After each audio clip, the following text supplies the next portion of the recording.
All right, let's get started. Today, what we're going to chat about is overall the stock market as we have this recent pullback and much larger pullback than normal. So I'm going to take a look here at what's going on, what's happening. I'm going to take a look at some things you should look at your portfolio as you do these things or as this pullback happens, then what's possible in this pullback situation, and then think about some things you need to take action, and then maybe things that you could do or I could do. So anyways, that's what we're going to cover today. So let's kind of get started and move along. All right, if you have any specific questions, feel free to write them in the chat and we'll kind of get going that way. All right, so let's kick things off and we're going to go in and take a look at the overall market here.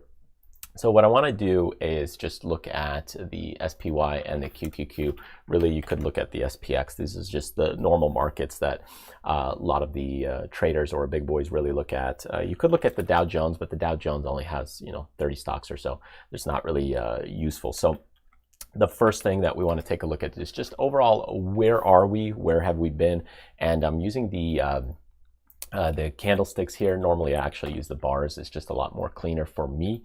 But for video recording, I do this just because it's a lot easier for the video playbacks. So anyways, the way that I'm looking at it is I'll put on a couple of exponential moving averages, and I had a few on here earlier. So I'll do something like the 89, the 21, the 55, the 34. Those are all just Fibonacci level numbers. Now you could use other things for support, resistance. I'm just kind of looking at things where the levels are a bit overextended, and where we are with short-term, long-term, and that kind of thing. So first off, where are we? Overall, the market's been, as you check this thing out, it's been kind of rolling over right here. So this is what we've been looking at, is the level of around 4,700 or so, and we've been getting into some resistance problem right up at the top. And then we started this rollover effect, and slowly the market's just pulling back, then again little pop higher, then again pull back, and now we're trying to get a little bounce. So as you watch this 4,500 level, you're seeing the market kind of trying to take hold. You'll probably get some counter trend bounces. If I look at my normal screen that I watch, and what you'll normally see is it's kind of this thing right here trying to bounce, and you'll probably see it get into about 4,600. That's just my take. You'll see this counter trend bounce because the market likes to retrace, right? If we get oversold, we're going to get a nice bounce to the upside. And then after that, we'll probably continue this progression. And the problem with what's going on right now is there's a lot of damage that's happened, just overall this nasty bar that's taken place. And that's just a lot of fear and panic that came in very quickly. Now, everybody always asks, what's the reason? Is there a reason because of the new virus situation? And really the case is it's not just that. There's always multiple factors when it comes to a sell-off thing, right? You might be selling it because of the virus, right? So we've got one person over here that might say, okay, it's because of the virus. Other people are selling because, hey, it's near the end of the year. Other people because I need the money. So everybody's selling for different reasons and purposes. So you can't just say, oh, it's because of the virus. We've already been toppy here at 4,700. So it's quite possible that we'll just, that rollover was expected to happen. They just needed a reason for it to happen. So now as we get into this level, a lot of times what you'll notice is here we've been digesting sideways, and then you got to pull back. Other times you'll grind up slowly, and then you'll slowly start selling off, and then you'll pick up speed. So in this case, our grind was right here, this sideways action. And now we've got this pullback. We're trying to hold around 4,500. That's kind of a key level. Really, it's that same range that we've had before around September. So you're in that same basket. I mean, some people say it doesn't hit exactly precisely, and no, they never will. It's just kind of looking at the price ranges. It's not a price point, it's a price range. So as I watch this is what we're looking at, is can we bounce here? Now, there's two situations here that you could continue this trend where in the past we've had bounces at these levels and even before those levels. So if I put in a few more moving averages just to show you, and we go to an exponential moving average, we'll add another one for, let's say, the 34, and we'll make this one a little more orange. and then I'll add one more moving average here, the 55. Okay, and that's just, again, the fib levels as I look at it. It's just the Fibonacci levels of the moving averages. Nothing too advanced or crazy. It's just moving averages at different points, okay? And as you watch this, what you'll see is as we back this up, you'll notice that they come down to a lot of these moving averages and then just kind of bounce. So we were basically moving around that blue line and the blue point, and at times the red level as well, the 89. So that's pretty significant. So right now, if we break this 89 moving average or this level, it's going to start changing course. A lot of times what happens is they'll bounce, then they'll roll over, bounce, roll over. So you'll see some very strong bounces usually after some strong sell-offs, but that doesn't mean the trend is now up anymore, because a one-day thing, it doesn't make a trend. So you can't just say, hey, we had this nasty down day, now everything's better. Usually that means something and there's significance to it. It's kind of the same thing with stuff like Facebook, where once you see a nasty rollover, like right here, we've had this rollover effect that happened, okay? Once that starts happening, now all these moving averages or just the trend starts to go in the downward fashion. So then anytime there's a bounce, you're rejecting, bounce, rejecting, bounce, rejecting, bounce, rejecting. So the stocks, what they could do is they could do one of two things. They're either working themselves away from the average or towards the average. So as I look at it, here's Keltner channels, in case you didn't know. A lot of people, what they do is they look for stock breakouts, right? You're buying a stock and then you're looking for it to break out, okay? But once they get too far extended, like let's say over here, they break towards the average. So they could do one of those two things. They're either breaking towards the average or away from the average, or towards the mean or away from the mean. So as we look at kind of the SPY right now, what's happening is we're going to try to break towards this average, which is the 20-day or the 21-day, which is 20 trading days in a month. And we're going to try to get into that. Now the question is are we going to start now moving downward? If we get into it and we kind of hold it and then we break out of it, then you could start getting some more upside move. But if you don't, I would be very careful right now that if it gets back into the average, you have to kind of sit a little bit on your hands and knees and say, hey, well, where's it going to go? Are we then going to break out, or are we then going to break down? And now we've got this rollover effect that could last, and corrections typically they can last 6 to 8 weeks. If you've got a whole market crash, it's about one to 1.5 years that you'll probably look at. So if you just take a look at any market crash on let's say the monthly time frame, let's say the year 2000, this pullback was about from the lows of it about 2 years there. And then if you look at the 2009, it was about 1.5 years. So that's at worst case scenario is kind of what I'm looking at time frame on average, right? Could be worse than that, but as a general guideline, as you're looking at this, 6 to 8 weeks is kind of a general correction, which is right here. This is a nasty market movement. And that's the same thing here. So we don't know if it's going to jump here and then kind of roll over for a little bit and then be okay. So anyways, so this is kind of where we're at. So now the question comes down to, okay, so as we check these things, what is it that we could do from a portfolio standpoint? Okay, there's a couple of variations. So what you could do is evaluate holdings. Again, you're getting towards the end of the year, so you could create some wash sales if you want. But let's say you have, and again, I just talk in simple terms. Let's just say you have Apple, Netflix, Microsoft, and Tesla as some stocks. And you might have 100 shares on each. Again, keep it simple. So what you could do is slowly start paring these positions down if you like, or taking some profits into strength. Again, everybody's at a different point. That's one of the issues that I see with a lot of YouTube channels is they don't address the fact that are you more of a day trader, swing trading, long-term investor? So at your point, you have to determine, okay, am I swing trading these, long-term trading these? Where am I?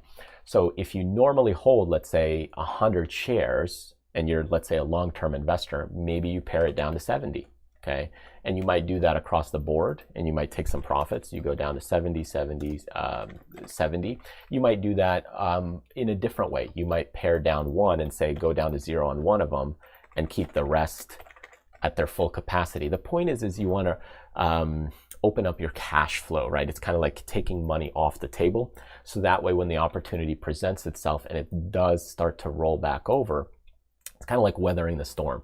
When it presents itself, that's when you get that chance to get back in it, or maybe at a better value. Now, you don't know where the highs are, you don't know where the lows are, but what we're looking for is to say, hey, let me buy on value. Maybe some of these stocks you've had some profits in.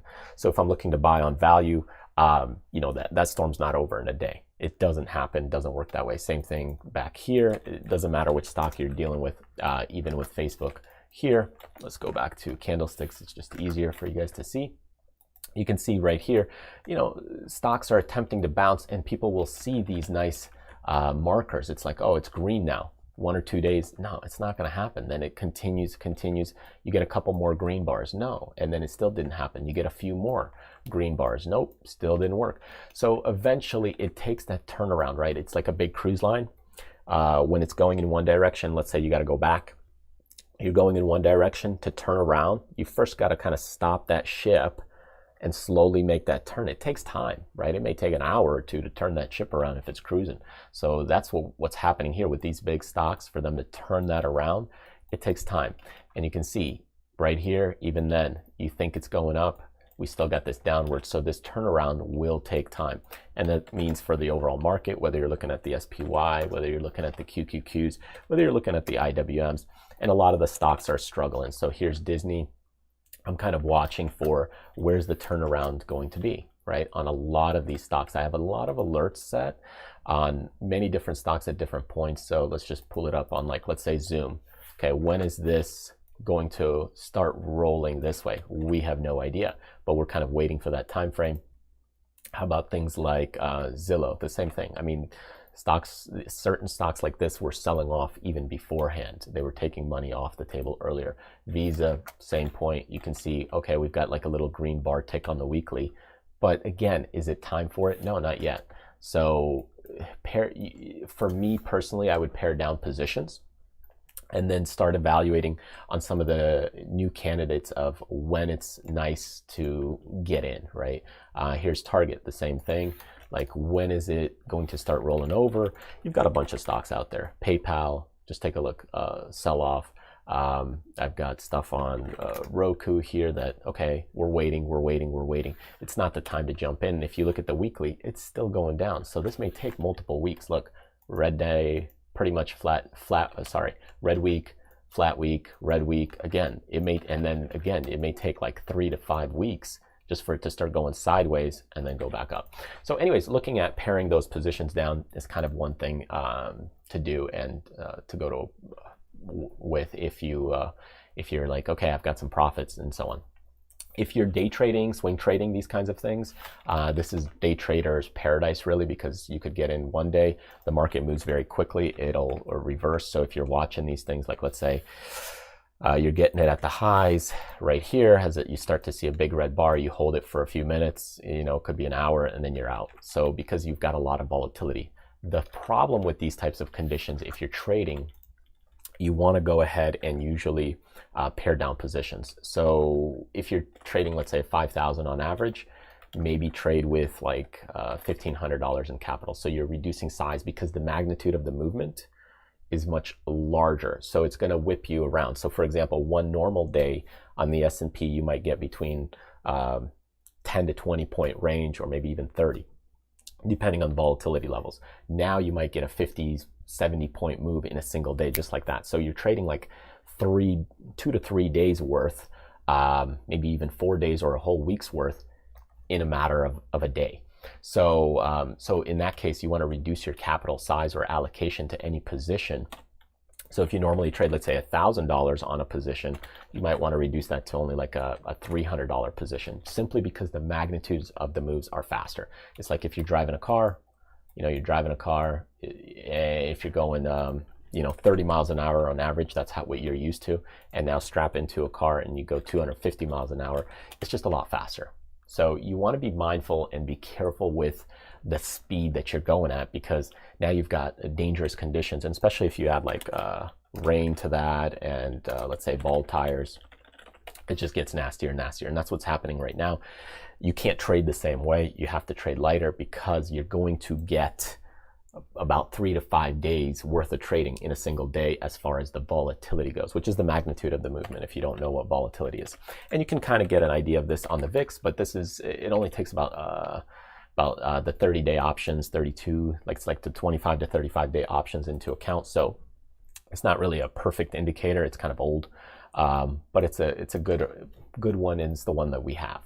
So you can see what happened here is this was starting to build. We were at the lower levels right here, starting to build, pick up speed, and then boom, it just exploded. So again, once we get too far to the other side, it's going to snap up, and this is what's happening today. We got a snap up effect, but that doesn't mean it can't go here and then snap back up to 35, which is what it's done previously. It's done it before. So it's not to say you can't do it. So anyways, this is kind of some of the stuff that I'm watching, is that the underlying is that, okay, where are we right now? From a long-term perspective, this is kind of what you want. This is good. This is clearing. It's kind of like the stock market is cleansing itself, and it needs that, because when you keep stretching prices too far, too high, you can't keep going that way. You can't keep giving that same speed. So it needs a pullback. And I still think this is relatively minor compared to what's possible. So even now we're only down like 4.9%, or if you really look at where the current price is, maybe about 3.5% from the highs on these spiders. And if you look at the Qs, they're down, it's going to be similar, about 4.81. And the IWM, or the Russell RUT, we're down a little bit more here, 10.93 from the highs. These are more small caps, but you could see the Russell's been actually moving sideways for a while. So if I look at kind of the bigger picture, and I look at, here's the monthly, we've been really going sideways on the Russell. Okay, so overall market wise, we've been going sideways. It's really just a handful of stocks that have been pushing things. If we look at the weekly, again, sideways, and you look at the volume build, it's to the downside here. So if we break that level also on the Russell, there's going to be a lot of small caps that'll get dragged down. And then here's the daily. So if we break that level, which is 211 or 2110 on the RUT, that's going to be a problem. If you look at the SPY, if we break this 450 level or so, that's going to be a problem. And you're noticing a lot of rise in this bearish volume, which does happen normally on sell-offs. And then you start seeing it subside. But for now, you've got this rise. So you'll probably see it subside as we get maybe a couple of up days. Remember, we're going into Friday, the weekend, always a little bit of a caution Friday. So not everybody wants to hold over the weekend. They might be reevaluating their positions, especially the swing traders that hold usually for a week or a couple weeks. So be mindful. People might trim some positions there. And it just depends. Do we have a lot of people on the short side, which can power this a little more higher, because they might be taking profits into strength from the short side, or shorts getting squeezed out. But the longs are probably going to be a little more careful. So anyways, these are kind of my thoughts. That's what I'm looking at. I'm just kind of on pause right now. There's not a lot of alerts that are going for me. Yes, typically I would be long as a long investor. The market just usually runs higher. That's just the nature of the market. They keep printing money. That's just the way the economy works. And stocks typically go up. So as you're looking into some of these positions, you're starting to see, okay, where am I overextended? And you can check these things on stuff like Bollinger Bands, like, are we overextended? But this is a lagging indicator, right? So you get some idea over here of how far they are. But as you start watching some of these, you'll see certain levels where they start bouncing and where they are overextended. So as I look at this, okay, we've come back to the mean in Costco. Are we going to snap up? We do have earnings here coming up, so that's not one that I would probably take a look at. But let's say Home Depot, comes back to some of these averages, pulls back a bit on some levels, and starts to bounce a little bit. So can it hold here? Yeah, absolutely it can. The question is the overall market going to behave in this way as well? And that's kind of what you're watching, because if you only get individual stocks that are moving, that's a little bit of a weakness. Whereas if you've got the whole market moving with your stocks that are moving, that's much better oftentimes for just the overall your investments, positions, and that kind of stuff. So anyways, those are kind of my thoughts here overall on the stock market, you could say crash and whatnot, and so on. So thank you so much for joining me. Just trying to do a couple more live videos for you guys, and we'll try and include some new stuff here coming up, as well as I keep learning and evolving some of these live sessions. So feel free to reach out. ask some questions here in the future, and we'll keep moving along week by week here throughout the next 1 to 2 months here as I test out